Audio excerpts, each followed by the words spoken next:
Bigyan natin ngayon ng opinion reaction ang post ng Batas PH 41 minutes ago.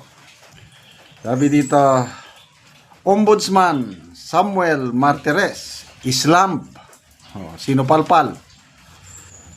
House spokesperson Princess Abante for saying the House of Representatives did not file a complaint against Vice President Sara Duterte before the Office of the Ombudsman in connection with the alleged misuse of confidential funds.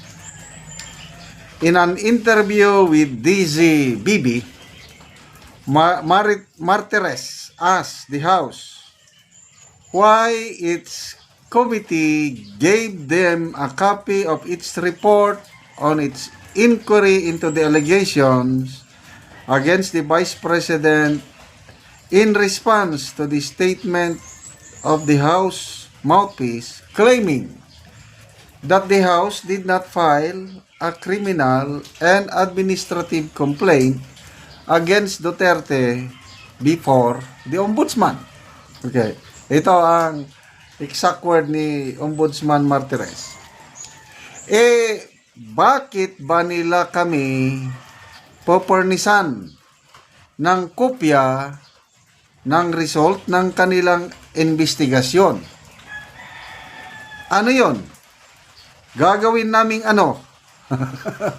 Pardon the word. Pero ano yon? Gagawin naming scratch paper?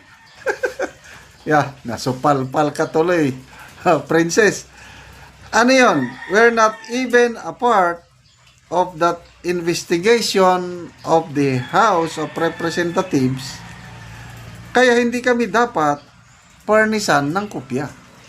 Kasi kung wala naman lang pala silang plano na mag-file ng criminal or administrative complaint, bakit nila pinarnisan? Hindi katulad yung kay Senator Amy, yung Senate Foreign Relations Committee hearing, yung pagkidnap kay PRRD. Talagang sadya ni Senator Amy magsampa ng kaso doon sa mga top government officials. Ngayon, magkapatid na Rimulya, General Marbel, General Torre, and Ambassador Lacanilao.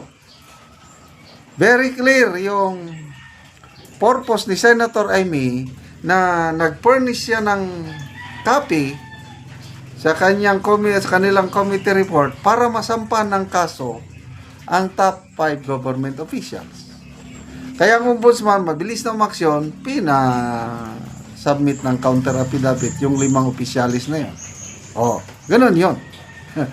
So, nakakatawa, otso na ito, kauboban. Otso. Wala daw, hindi daw sila nag-file. Bakit nga nila binigyan na kopya ng ombudsman para gagawing iskra? Nako, grabe, so palpal sila ng gusto. Nabasa ko yung yung parang transmittal. Meron may transmittal na i-post. Nakapirma doon ata si Secretary General Reginald Velasco, officially furnishing the So, ako, yung sarili kong pagkaintindi, if you furnish copy committee report, ombudsman, indirectly, sinasampan mo ng kaso. Kaya, ang ginawa ng ombudsman, pinapasagot ang kampo ni BP Sara. Ganon yun. This comes after the Office of the Ombudsman ordered Duterte and her co-accused to answer complaints of daming kaso, technical malversation, falsification of public documents, perjury, bribery, 5 na yun. Nasa na tayo? corruption of public officers, plunder, betrayal of public trust, and culpable violation of the Constitution. Siyam lahat. Based on the report submitted by the House Committee on Good Government and Public Accountability. Ito, Martires said maybe Abante was just confused. Confused and was not informed of the background of the case. Siguro, sabi ni Ombudsman Martires, siguro naguguluhan lang sila o naguguluhan lang yung spokesperson. Ang nag-endorse sa amin ng committee report ng House Committee on Good Government and Public Accountability ay ang Secretary General mismo. O yun na yung sinasabi ko na nakita ko yung yung transmittal na i-post.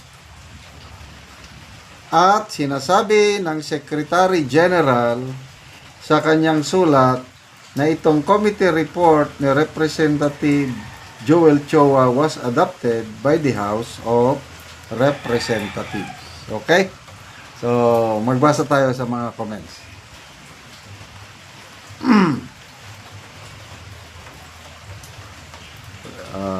Richmond Santos, Ruby Rodriguez ng Gugulo. Si Princess Abante, parang kahawig ni Ruby Rodriguez. Ivan Avestros, tama po kayo, Mr. Ombudsman. Paano nga kung sabihin ng opisina ng Vice Presidente na wala namang complainant? Mas mabuting isantabi muna ang ulat ng committee ni Representative Joel Chua. Mainam siguro kung manggaling mismo sa inyo ang investigasyon para masigurado kung may katotohanan ang ibinibintang. Kenny Oligario, ha ha ha, pag-istorya daw mo diya, taga-HOR. Si Bib Nalia, House, Mouthpiece. Pahiya na naman si Abante, walang silbi. Makmak, sayang lang pasahod sa spokesperson na yan ni Tambi. So, yun, siguro nga, I agree na naguguluhan lang si Spokes. Attorney Princess Abante. Pagpasensya na ng Bilyonaryo News Channel na kung saan ang title nila is binasag ang pagkukunwari ng BBM admin. Pinagmamayabang ng administrasyon na lumalakas daw ang ekonomiya, Pilipinas daw ang second fastest growing economy in Asia, kung ano-ano na lang ang pinapalabas. Kaya lang ito, World Bank na ang nagsalita. Ang payag ng World Bank is humihina ang ekonomiya ng Pilipinas.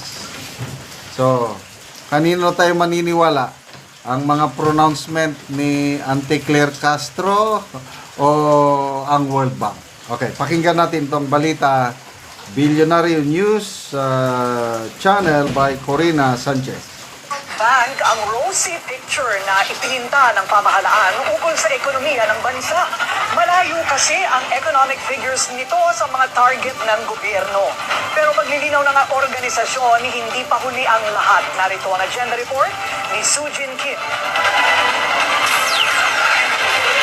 The Philippines has reported robust but decelerating. Malinaw ang mensahe ng World Bank. Humihina ang takbo ng ekonomiya ng Pilipinas sa gitna ng lumalalang trade crisis at tumitinding tensyon sa ibang bahagi ng mundo. Sa kanilang June 2025 Philippine Economic Update, pinasilip ng World Bank ang kanilang growth and inflation estimates hanggang 2027. Makikita na ang growth rate para sa 2025 ay malayo sa target ng pamahalaan na 6%.